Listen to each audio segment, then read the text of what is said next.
નમસ્કાર મિત્રો, પેરના ન્યૂઝમાં આપનું સ્વાગત છે। નસવાડી તાલુકાના નર્મદા કાંઠાના ગામોમાં સરકાર દ્વારા national hydro electric power corporation project વીજ ઉત્પાદન કરવાનું કારખાનું સર્વેની કામગીરી કરવા માટે છેલ્લા 2 મહિનાથી અધિકારીઓ આવી રહ્યા છે। નર્મદા કાંઠાના 20 જેટલા ગામોને લોકો પ્રોજેક્ટથી લોકોને ઘરો અને ખેતીની જમીન ગુમાવી દેશે તેવો ભય લાગતા અને ખેતી જમીન ગુમાવી દેશે તેઓ પ્રોજેક્ટ માટે આવેલા અધિકારીઓને સખત વિરોધ કરી રહ્યા છે।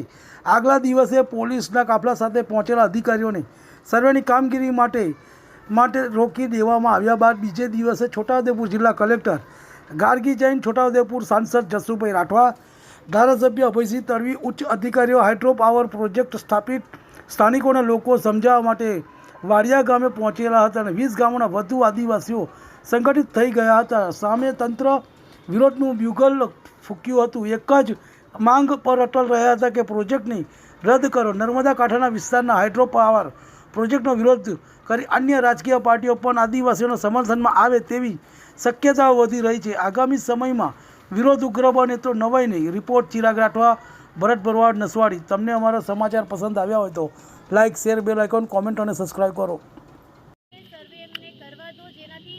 આપણે હા તો કહી શકાય કે ખરેખર આપણા વિસ્તારમાં પોસિબલ છે કે નહીં।